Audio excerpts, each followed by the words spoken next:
Mungkin kan kalau Kalia sama Kamila itu kan sering dengar, udah usaha mah jalan aja dulu gitu. Nah kalau aku nggak percaya sama itu. Jalan sih jalan, cuma kan kita juga harus tahu usaha kita tuh playgroundnya tuh gimana cara mainnya. Kalau bisa buat bisnis tuh yang diri kita banget ya, kalau bisa ya. Iya diri kita banget dan yang orang butuhin ya. Kalau kita bikin usaha yang nggak ada orang butuhin, siapa yang mau beli? Iya, pedalamin usaha itu gue kembangin gitu. Minimal kalau gue nggak bisa ngembangin, seenggaknya gue mempertahankan. Ya harusnya gitu.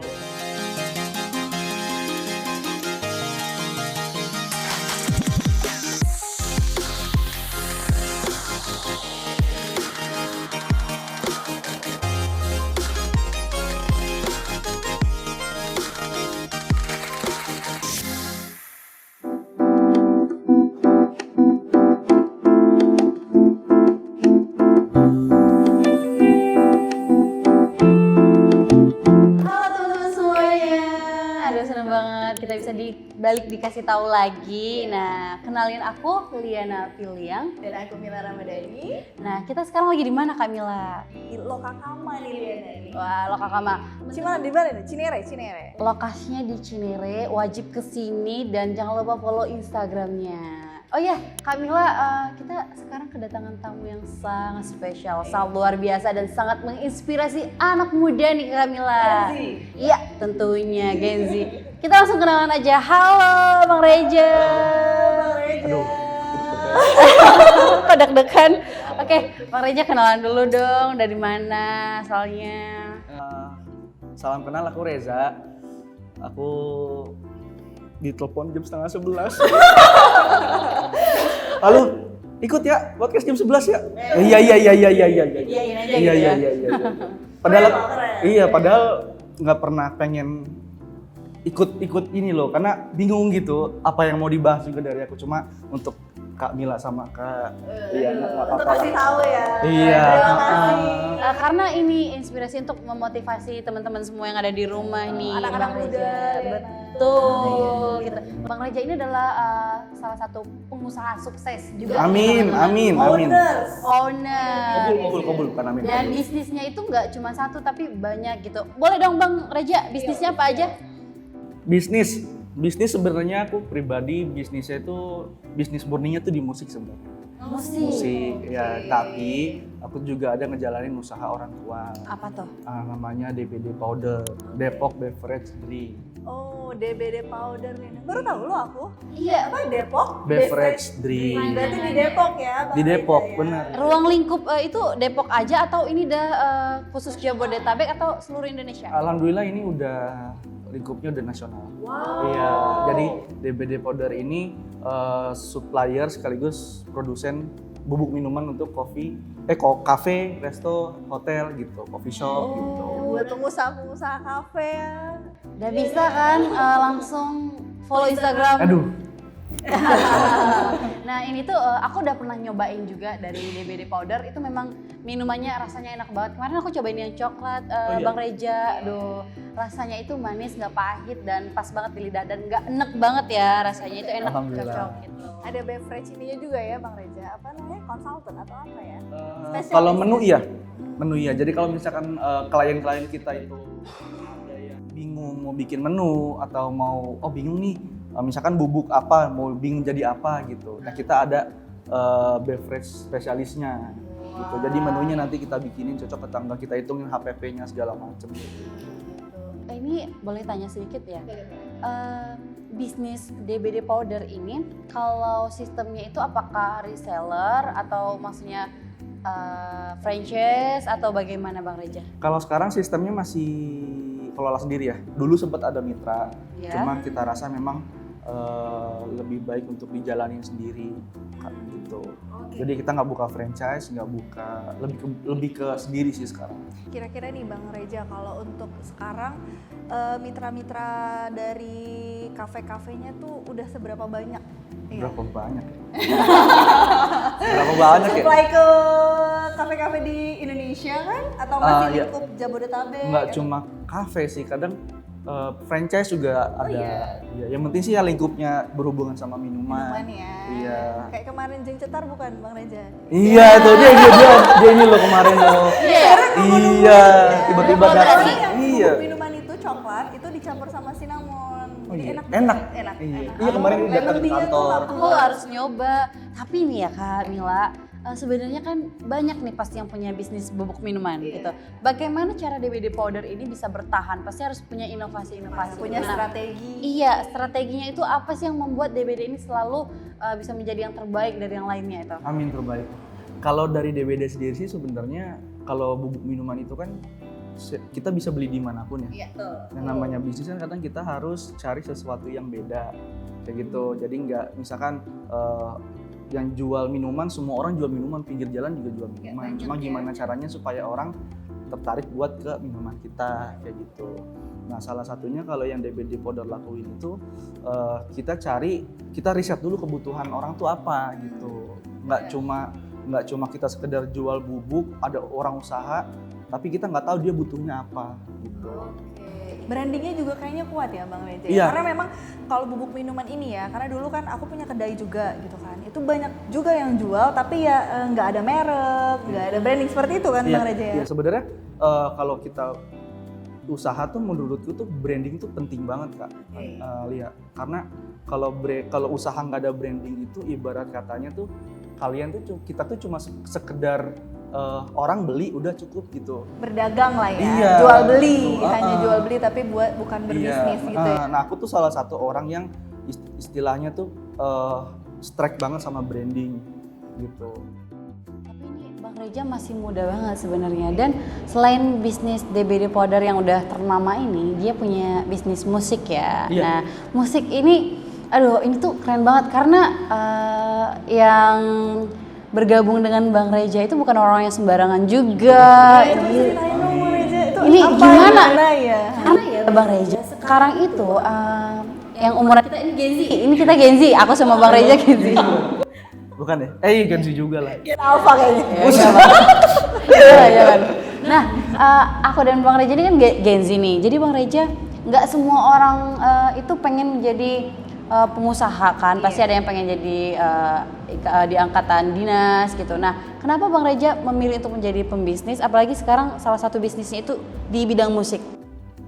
Jadi sebenarnya aku tuh udah dididik dari kecil, dari SMP itu memang sama orang tuaku tuh udah dagang banget Kak. Iya. Entrepreneur ya? Iya, jadi dulu waktu aku kecil orang tuaku tuh usahanya tuh kayak jualan bakso, bakso Malang. Jualan bakso. Iya, terus bantuin orang gitu. Maksudnya kalau misalkan dia punya bakso nih, terus udah deh aku bantuin yuk gitu, buka cabang gitu. Terus minyak wangi, terus jualan di toko Mangga 2 Pasar Pagi juga. Itu aku ikut Bang temen. Reza tuh ikut bantu gitu. Aku lupa ikut bantu banget, tapi aku ada di proses itu. Aku ada di proses itu. Jadi kayak misalkan orang tua aku kemana ke Condet, naik motor, beli minyak wangi tadi dijualin lagi, aku ada di proses itu. Oh, berarti memang dari kecilnya sudah dididik untuk menjadi seorang pembisnis gitu. Benar. Mungkin bahasanya bukan dididik kali ya, lebih ke dibiasakan. Iya. Dibiasakan. Berarti sudah ada basicnya ya. Nah, terus pas SMP orang tuaku itu bikin usaha beneran usaha-usaha yang memang ternyata alhamdulillah rezekinya lagi ada di situ. Setelah bikin bakso, setelah bikin minyak wangi, baju blazer cewek ini kayak yang dipakai kakak nih gitu. Jual di Pasar Pagi Mangga 2 gitu. Nah, akhirnya ada satu momen tahun 2009 pas aku SMP itu orang tua bikin usaha kopi. Iya, kerjasama sama temen SMP-nya kalau nggak salah. Namanya Semerbak Coffee 2009 gitu. Nah, terus akhirnya alhamdulillah 2009 itu momen jaya-jayanya orang tuaku gitu. Karena di kopi itu ya? di kopi karena dia tuh kalau nggak salah satu pionir kopi booth pertama di Indonesia sebelum ada Teh Poci yang di Indomaret di Alfa, ya kan? Ada tuh di Indomaret di Alfa kan Teh Poci gitu. Nah, dia tuh kopi pertama gitu. Ditambah lagi balik lagi ke brandingnya usaha orang tuaku dulu itu mepet-mepet sama Starbucks. Semerbak Coffee. Iya, nanti kalau misalkan teman-teman lihat tuh di Google ada Semerbak Coffee. Semerbak Coffee itu logonya persis kayak Starbucks, cuma bedanya itu dia warna pink, udah gitu. Tapi logo-logonya persis sama. Hampir sama, mirip Padahal ya. Semerbak Coffee itu pionir ya. Pioneer Kopi Boot ya. Kopi Boot. Waktu itu sempat dapat penghargaan segala macem kayak gitulah. Waktu itu. Nah, waktu ngerintisnya aku ada di proses itu dan aku kebetulan ikut bantuin waktu itu. Jadi memang mentalku tuh udah kebentuk di sana. Waktu itu mental tuh udah matiin kayak misalkan oh begini caranya, oh begini orang tua gua nih gitu ngejalanin gitu.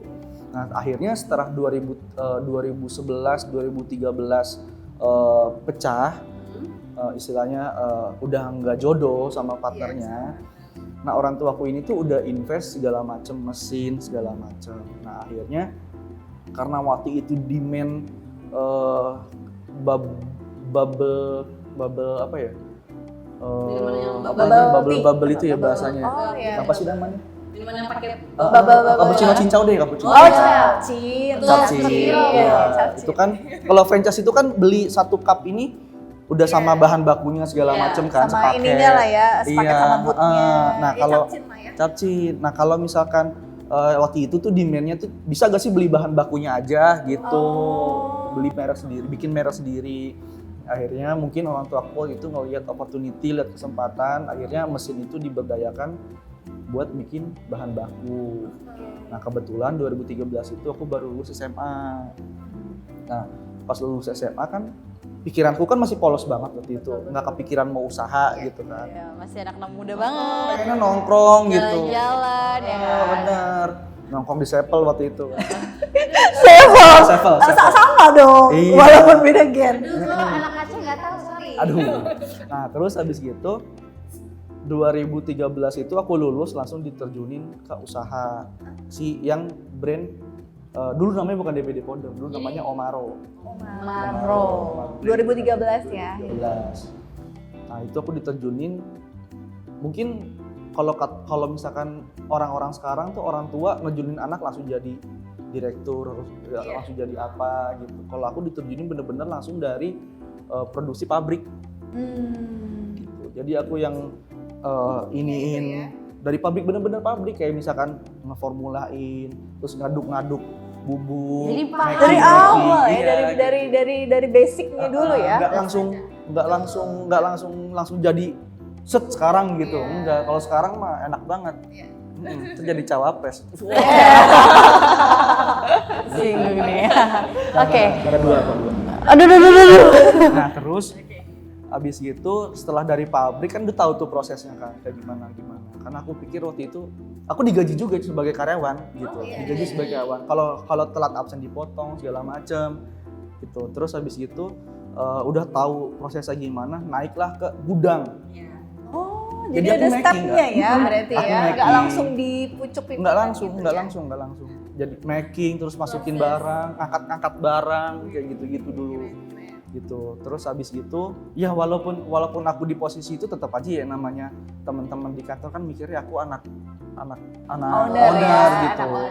Anak owner kayak gitu kan. Cuma mungkin aku paham juga orang tua aku bertujuan supaya lu tuh tahu dari nol dulu gitu, prosesnya gimana gitu. Supaya nanti kalau gua nggak ada, mungkin lu nggak bingung nantinya kayak gitu. Mungkin kayak gitu pikirannya. Akhirnya setelah dari gudang udah tahu nih, udah lumayan lama, akhirnya naik ke admin. Ini stepnya panjang juga ya. Jadi kalau kalian mau nanya masalah packing, masalah Semua apa, tahu ya? Tahu. Berarti udah multi turn ya kalau di bidang Maksudnya di beberapa ya setidaknya di industri sudah paham ya. Tahu lah. Oke. Dari admin, dari cara input, terus segala macam, dari CS. Oke, itu prosesnya berapa lama? 2013. sampai dipercaya untuk pegang sama ayah ya, ayahan. 4 tahunan deh.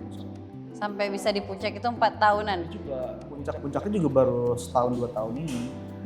Tapi 4 tahunan, berarti ini boleh tanya nggak? Itu kan pasti ada ngerasain jatuh bangunnya ya? Iya kan, jatuh bangun. Nah, boleh nggak ceritakan hal apa yang paling berkesan di saat jatuh sampai bisa bangkit? Itu pasti bersejarah banget. Jatuhnya sebenarnya waktu itu nggak pernah ngerasain jatuh banget kayak ngerasain bisnis anjlok segala macam, belum kepikiran ke arah sana. Cuma yang aku rasain tuh mental breakdown aku tuh kayak aduh kok gue diginiin banget nih sama orang tua nih gitu, gue kan anaknya kayak gitu. Waktu itu ke arah sana. Ini ya dia namanya. Merasa anak jadi gue box nih. Kok jahat amat nih gitu, kok jahat amat. Waktu itu gue pikirannya begitu. Terus seiring berjalan, jadi tuh orang tuaku tuh sebenarnya aku ngerasain down itu nggak down secara bisnis ya waktu itu ya, ngerasain ke mental ya, karena mungkin sang ayah ya mau mendidik Bang Reza ini untuk jadi penerus ya. Benar, mungkin juga kan cara orang tua mungkin suruh kerja dulu tempat lain. Itu juga aku sempat ngerasain, maksudnya Pernah kerja. nggak pernah kerja di tempat lain, cuma udah deh kamu kerja di tempat lain aja deh gitu. Cuma akunya nggak mau. Tetap ingin mendalami bisnis keluarga Ya, juga. karena udah telanjur dari kecil ngeliat gitu kan, udah ngeliat terus sampai gede sampai kayak sekarang ngerasa ini orang tua gua udah ngebangun segini banyak, masa gua kerja sama orang, mending gua perdalamin usaha itu gua kembangin gitu. Minimal kalau gua nggak bisa ngembangin, seenggaknya gua mempertahankan. Ya harusnya gitu. Berarti ini udah jadi passionnya Bang Reza Kalau juga bisa ya? dibilang iya, bisa jadi passion gitu. Jadi kalau misalkan sekarang disuruh mau gak kerja sama orang gitu, bilang kayaknya enggak. Udah nyaman. Bukannya sombong atau apa ya, bukan gitu ya, cuma kayak lebih ini orang tua gue bisnis usaha udah mati-matian nih gitu. Kalau apalagi gue anak pertama kan, masa iya gue ngelepasin ini diurusin sama orang, tapi kan ntar kalau orang bisnis ini ada apa-apa ya tanggung jawab gue ke depannya. Betul. Kayak gitu kan. Investasi jangka panjang. Iya gitu. Dan di usaha ini kan di belakang ini kan ada karyawan sama anak bininya, ada adik-adik gua, anak bini gua, anaknya, istrinya, adik-adik gua nanti kayak gitu. Jadi gua lebih oke deh, gua fix ngurusin bisnis orang tua, gua nggak mau kerja. Oke, nah di bisnis musik gimana nih? Ini kan musik sekarang anak-anak ini anak Gen Z ya, Gen Z. Di sosial media kan lagi tren-trennya sekarang kayak I.O, bagian musik juga gitu. Apakah bisnis musik abang ini masuk ke I.O juga atau bagaimana bisa punya proses bisnis musik? Kalau bisnis musik karena basically kan aku anak band. Masa nggak kelihatan sih gua anak band? Kita tuh anak band juga. Jadi megang apa Bang Reza? Megang, aku dulu main drum. Wah, aku drummer. Oh, serius? Oh iya. Serius drummer? Seriously. Aku 2 kali pernah manggung tapi di Persit sih. Jadi drum. Gue nggak ditanyain. Lu main apa? Gue gitaris the best se-Aceh loh ini. Oh iya. Berarti kita bertiga cocok lah ya. Cocok lah. Tinggal siapa sih yang mau mencoba jadi vokalis boleh, formulirnya ada. Tapi drummernya ada 2 nih. Iya nggak apa-apa. Nggak apa-apa. Terus 1000 komen kita bikin band. Ya 1000 komen. Amin. Amin, kabul. Nah. Oke, setelah berbicara seputar bisnis nih, nah, Musik kita.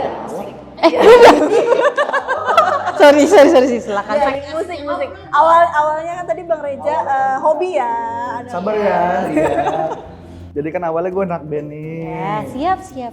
Nah terus karena ya kalian kan tadi udah gue ceritain masalah didikan orang tua di bisnis yang itu. Nah setelah berjalannya waktu gue merasa kayaknya gue harus membuktiin deh gitu. Kalau gue juga Bisa punya bisnis. Karena gue ngerasanya waktu itu gue kayaknya belum dikasih kepercayaan nih di usaha orang tua gitu. Oh gitu. Karena waktu itu momennya di usaha orang tuaku itu dia nge-hire orang profesional buat ngelola itu. Nah, gue disuruh belajar sama dia gitu. Waktu itu sempet GM-nya Sevel masuk situ, terus juga Dirut salah satu bank BPR gitu juga masuk situ juga. Nah, aku disuruh belajar di situ. Tapi belajar mindset ya aku. Karena kalau misalkan leadership kan masing-masing juga orang beda-beda kan. Nah akhirnya karena aku ngerasa aku nggak dipercaya nih megang nih gitu, udah 5 tahun 6 tahun kok nggak dipercaya gitu. Akhirnya gue memutuskan untuk oke deh gue buktiin di musik. Bidang lain ya, iya. di bisnis lain. Nah karena kebetulan juga mental dan mindset gue udah terbentuk dari kecil, jadi tuh kayak gimana ya, gue tuh punya sense of belongingnya tuh udah kuat banget sama satu hal. Misalkan gue bikin band, misalkan dulu itu tuh gimana caranya band itu tuh jalan. Gimana caranya, gua yang effort gak masalah, yang penting ini berkembang band. Jadi bandnya itu sendiri Bang Reza maksudnya adalah apakah yang nyanyi di kafe, di pernikahan, atau produksi album atau lagu kayak gitu? Kalau dulu awalnya aku ngamen-ngamen di warung-warung makan di Margonda, yang cuma dibayar, kadang dibayar makan doang. Iya. Dibayar makan doang. Iya, dulu ada salah satu outlet di Margonda, outlet Indomie. Tahu gak? Ada, ingat gak di Margonda tuh? Itu aku main di sana ngamen tiap malam minggu makan mie doang, dibayar mie. Bayangin tuh kesehatan lambung gua tuh. Anak owner dibayarnya pakai itu ya? Demi ini nggak sih ya, maksudnya portfolio yang penting jalan gitu kan, punya nama. Setelah itu akhirnya berkembang, ada yang mau mau wedding dong, bisa gak main di nikahan saya gitu. Mula-mulanya di situ. Aku mikir kayaknya kalau kan udah ngerasain ngamen nih, kayaknya kok nggak berkembang ya. Betul. Kebetulan ada yang tamu, ada yang bilang bisa gak main di nikahan saya gitu. Oke. Akhirnya awalnya bisa-bisain aja dulu. Ya harus kayak gitu. Gitu. Belum kenal sound system gimana segala macam gimana. Akhirnya ya udah bisa. Akhirnya udah panik kan tuh karena udah ngebisain tapi nggak ada apa. Udah akhirnya nekat main sekali. Aku ngerasa kok ini enak banget gitu. Main cuma sebentar tapi duitnya lebih dari Indomie. Maaf, tadi gitu. Lebih dari Indomie gitu. Akhirnya dari situ oke deh, kayaknya gue harus serius ini di wedding nih, di pernikahan nih gitu. Akhirnya dari situlah yang tadinya bandnya itu memang buat ngamen doang di mall, di hotel segala macam, aku seriusin ke wedding. Jadi kayak wedding home band gitu ya? Iya, jadi jasa-jasa wedding itu juga dia sama-sama WO ya? sama WO. Itu juga struggle-nya bukan main, mulai ditipu puluhan juta, terus juga ya segala macam, itu ada struggle-nya masing-masing kayak gitu. Terus bikin kompak bandnya dari Bang Reza sendiri itu gimana tuh? Sebenarnya itu udah jatuhnya pas udah bikin dari band ke entertainment itu, wedding itu udah profesional sih jatuhnya. Oh, sudah yang profesional. Iya. Jadi sebelum transisi itu aku komit sama teman-teman, ini kita mau ke wedding, kita harus profesional. Siapa yang mau ikut ngelola itu jadi foundernya gitu. Dan harus terima resiko bisnis ya. Gitu. Jadi setelahnya mau kompak apa enggak, ya udah kalau lo nggak mau ya masih banyak musisi yang masih mau gabung. Tapi by the way namanya apa ya? Boleh di-spill dong. Kalau yang sekarang namanya CSRT Entertainment. Itu baru 2 tahun. CSRT. Nanti boleh ya di sini ya, di bawah ini. Oke. Ini kita sudah mendengar cerita-cerita dari bisnisnya Bang Reza. Sekarang kita coba berbicara mengenai inspirasinya Bang Reza ini dari mana sih kok bisa terinspirasi menjadi seorang pebisnis gitu. Kan Gen Z nih, biasanya kalau Gen Z ini kan pengen jadi content creator, kebanyakan gitu ya. Jadi YouTuber. Apa sih inspirasinya Bang Reza gitu? Inspirasi sebenarnya nggak pernah kepikiran mau jadi entrepreneur atau ngejalanin usaha, nggak pernah kepikiran. Aku jalanin aja gitu. Cuma yang jadi motivasi aku bener-bener ya itu yang tadi aku ceritain, dari awal kecil terus ngerasain prosesnya gimana. Termasuk yang kemarin aku viral tuh. Apa tuh? Dihujat gua. Akhirnya banyak follower. Iya, akhirnya banyak follower. Apa tuh? Boleh ceritain nggak? Sedikit aja spill sedikit. Ini bukan ngungkit-ngungkit ya. Nggak diungkit, ingat. Masalah apa sih? Nggak tahu. Masalahnya? Ini nggak jadi waktu itu karena aku pernah ngerasain di posisi yang bener-bener orang tua ngerintis banget. Kemarin sempat ada kasus rame-rame food vlogger nge-review satu warung makan. Yang mana itu? Tolong jangan dipancing-pancing dong. Yang mana? Pokoknya ada lah. Rame banget itu. Nah terus kebetulan gue kenal sama yang punya rumah makan. Oh, rumah makan. Rumah makan yang punya. Nah kebetulan yang punya ini juga seniman, public figure juga. Udah ada ciri-cirinya nih. Lanjut. Nah terus abis gitu karena gue kenal, gue ngeliat postingan si food vlogger ini kok kayaknya terlalu menjatuhkan si si owner-nya. usahanya. Nah, Oh, gue langsung relate. Oke. Langsung Komen relate. atau gimana tuh? Awalnya gue ini dulu, komen dulu. Komen. Di postingan si food vlogger itu. Iya, gua komen-komen kayak Ngebela lah ya. ngebela lah gitu. Itu karena gua langsung relate sama si ownernya itu kayak gitu. Nah, terus habis itu ya udah kenotis sama dia, Oke. disomasi. Isolasi. Somasi. Terus Nah, gitu diupload ke sosmed, dibully lah saya gitu. Masuk ke salah satu, dilaporin ke Polda dari 3 nama. Ada salah satu food vlogger juga senior cewek, terus sama si yang punya warung sama saya. Nah, 3. Itu berlanjut nggak, Bang Reza? Maksudnya setelah dilaporkan ke Polda, itu berlanjut nggak? Atau akhirnya damai kayak gitu? enggak, akhirnya kan si food vlogger ini ke podcast kan. Oke. Terus diketemuin lah sama Bang Densu. Nah, Bang Densu, Kasih Bang. Akhirnya udah bayan. Makanya dikasih tahu. Tapi tahu. karena aku ngerasa juga kayaknya gue terlalu berlebihan gitu. Karena sense of belonging gue tuh kuat banget sama sesuatu. Jadi akhirnya ya gue minta maaf sama food vlogger itu secara pribadi. Tapi emang nggak di apa namanya, nggak di notice lah, nggak dibales juga, nggak direspon. Seenggaknya gue udah minta maaf lewat email, lewat segala macem. sampai sekarang itu gimana? Udah aman kah atau masih ada kayak nggak ada ujungnya atau udah selesai? Udah aman. Udah aman. Ya itu salah satu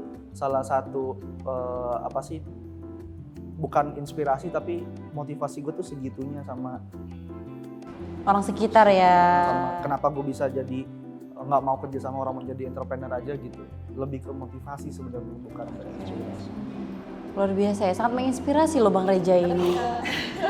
Jadi dari Bang Reza sendiri nih, ngerasa nggak kalau Bang Reza ini punya privilege? Karena kan dari orang tua ya, Iya, awalnya itu ngerasa nggak sih? Maksudnya gimana gitu? gue ngerasa banget sih. Sempet ini juga sih, bukan minder sih, kayak lebih kayak ngerasa orang kalau ngelihat gue tuh kayak lu mah privilege gitu. Iya, karena orang tua. Sempet ngerasa kayak Oh ada ya yang?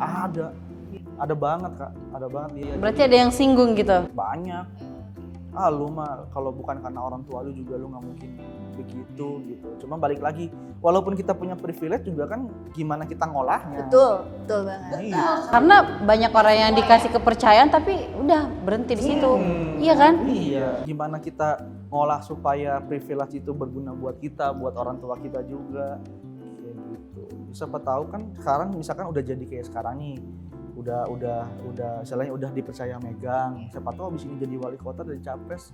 Aduh, wali kota, capres. Nah, ini kan bisa jadi jejak digital. Jadi kalau misalnya suatu saat menjadi tata capres, ingat kasih tahu ya. Jadi post taunya gitu. Oke, Bang Reja tuh nih sangat inspirasi bagi anak-anak muda apalagi Gen Z. Tapi kita pernah denger nih ya, ada yang lagi viral kemarin Bang Reja, ada yang lagi viral Kamila. Sempat ada salah satu konten menyebutkan bahwa Gen Z ini tuh kayak gak ada gunanya gitu. Konten siapa tuh? Ya ada, pokoknya dia menyebutkan bahwa Gen Z ini nggak ada gunanya, nggak kayak masa dia gitu. Itu bahasanya. Gen Z itu mana kontribusinya? Coba Berarti liatin coba ke saya. Tunjukkan gitu. berarti ya. Solid. Itu gimana? Baca dulu. Tapi sebelum itu minum dulu lah, haus banget nih. Ini nih apa nih dari Lokakama ya? Lama, ini kopinya enduli kita memang. Bismillahirrahmanirrahim. Cobain. Coffee ya. Memang kalau di tenggorokan itu Enggak. enak kan? Nah, dan lokasinya ini strategis banget. Di sini tuh ada live musik juga loh setiap weekend ya, ada live musik dan tempatnya tuh ada outdoor, ada ruangan seperti Ruang meeting juga, ya, iya. meeting juga. Jadi kalau mau nongkrong, mau rapat, mau ada acara-acara, lokal ini jadi tempat solusi buat teman-teman juga. Iya. Khususnya di daerah Cinere sih. Iya. Enak. Daerah Cinere tuh misalnya daerah Jabodetabek Tapi kan pengen ke daerah sendiri, nah boleh mampir ke Lokakama. Oke, Lanjut lagi nih, yang setelah kita dengar media ada salah satu berita yang kan Gen Z ini tuh nggak ada kontribusinya. Aduh, Bang Reja disebut sebagai Gen Z yang nggak punya kontribusi itu apa sih? Gimana rasanya? Sedangkan Bang Reja ini kan menjadi pengusaha yang sudah berkontribusi, yang sudah memberikan lapangan pekerjaan juga loh ini. Kalau menurutku itu soal ini doang sih, soal pemikiran sih, karena kan tiap generasi kan punya pikiran beda-beda ya. Iya. Gitu mungkin menurut zamannya beliau itu tuh apa namanya dampak apa sih namanya bahasanya tadi, Gen Z tuh nggak ada apa kontribusi. Mungkin zamannya dia kontribusi itu yang emang bener-bener harus kelihatan dan spesifik, konkret. Zamannya dia, tapi kan sekarang kan banyak, sekarang era digital juga udah ada. Dan itu rata-rata yang menguasai Gen Z. Iya, mungkin juga beliau ini ngelihat kontribusinya cuma di lingkup, sekedar lingkupnya dianya aja. Tapi kan ada banyak juga generasi yang nyumbang medali emas di beberapa olahraga kan, youtuber yang memang atau konten kreator yang mengharumkan nama Indonesia juga banyak, artis juga banyak, penyanyi banyak, aktor banyak gitu. Mungkin beliau ngelihatnya singkupnya dia doang, karena kan dia mempertahankan solid. Oke. Tapi kemarin itu kan pas Palestina, kita singgung sedikit ke Palestina. Malah yang nyumbang itu kebanyakan ya Gen Z, Bang Reja. Bener. Gen Z itu bisa loh sampai miliaran loh nyumbangnya gitu dari pihak Gen Z aja. Jadi Gen Z itu bukannya nggak berkontribusi, tapi caranya itu memang berbeda. Gitu loh. Milenial aja beda loh. Kita Banyak loh Gen Z yang apa namanya Kayak lebih kreatif nggak sih kalau Gen Z itu? Iya, apalagi buat Palestina tuh sekarang yang upload kayak semangka segala macam tuh Gen Z, kebanyakan Gen Z. Iya, mereka tuh membuktikan effort mereka untuk membantu Palestina walaupun nggak duit ya, gitu. Tapi ya kayak upload sosmed, nge-sharing apapun itu yang kejadian di Palestina gitu. Yang nggak cuma kalau menang nanti diperkuat. Oke, nah jadi teman-teman kita nggak boleh membedakan setiap masanya itu harus seperti apa, harus kontribusinya bagaimana, karena setiap masa itu berbeda. Dan caranya juga nggak mesti harus masa yang kayak lampau-lampau banget. Ini tuh udah zaman eranya digital, iya kan Kak Mila? Kayaknya anak muda.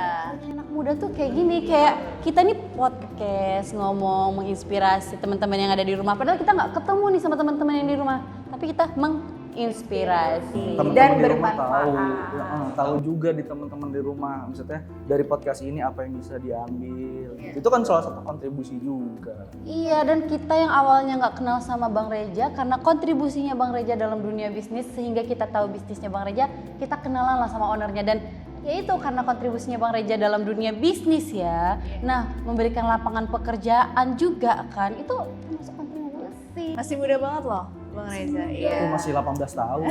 Dan aku ini yang memang wajib kita dengar dari Bang Reja dan teman-teman, dicatat closing statementnya. Dan yang sebelum closing statement, motivasi dulu Bang Reja, motivasi Bang Reja Untuk para inilah Gen Z lah. di rumah Gen Z.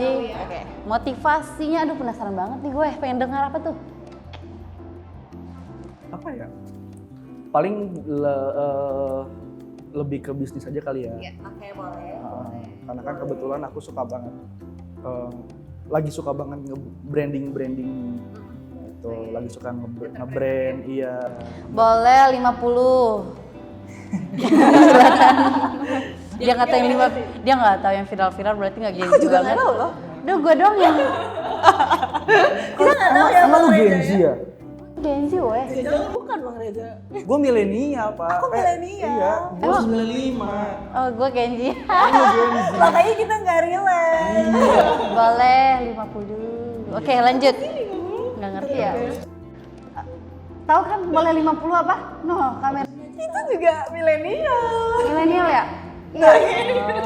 Ya udah, motivasinya teman-teman yang di rumah tuh butuh motivasi sekarang ini. Ya intinya kalau mau teman-teman yang dengar atau yang nonton kasih tahu kan pasti kan nggak jauh dari usaha ya, pengusaha ya. Karena dari kemarin juga kan bintang tamunya kan pengusaha semua. Kalau dari aku cuma pengen kasih masukan, kasih saran ke teman-teman, kasih pesan kalau misalkan mau bangun usaha itu mungkin kan kalau Kalia sama Kamila itu kan sering dengar udah usaha mah jalan aja dulu gitu. Nah kalau aku nggak percaya sama itu.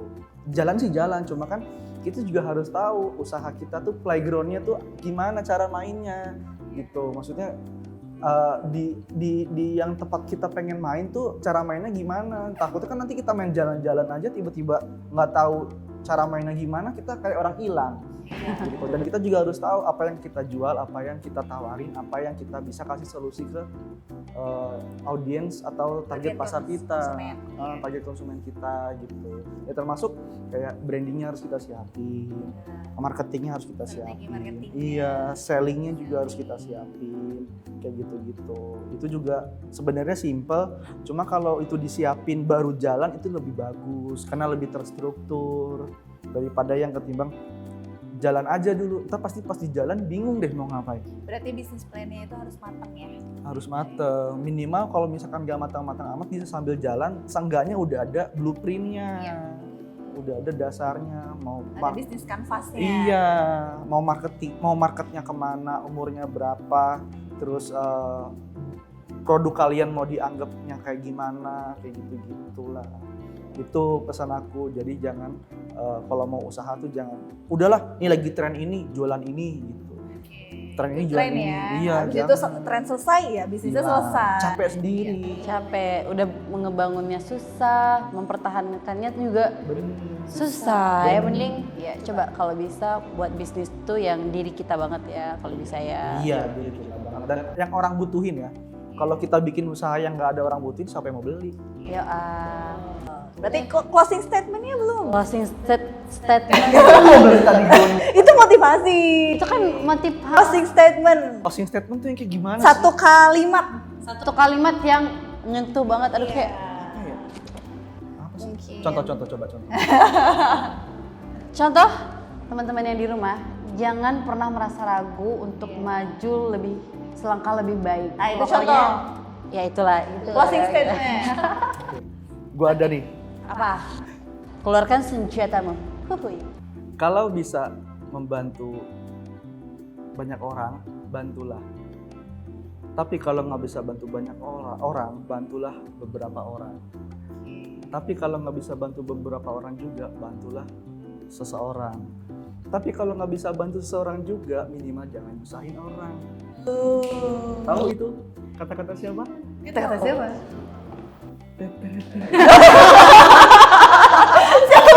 Gue bingung.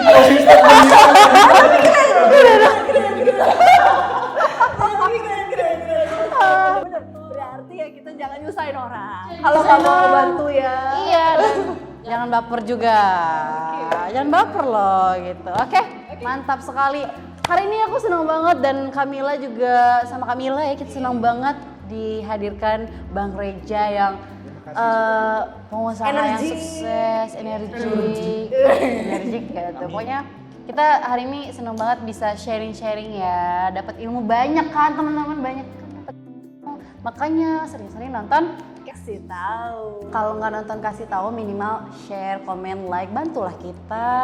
Iya kan? Betul. Iya kan? Nah, teman-teman makasih banyak udah nonton kita hari ini. Kamila jangan lupa Subscribe, like, and comment YouTube kita ya. Iya, betul banget. Pokoknya teman-teman, next time kita akan ada episode-episode yang lebih menarik lagi, yang pastinya lebih menggigit. Dengan narasumber yang keren-keren.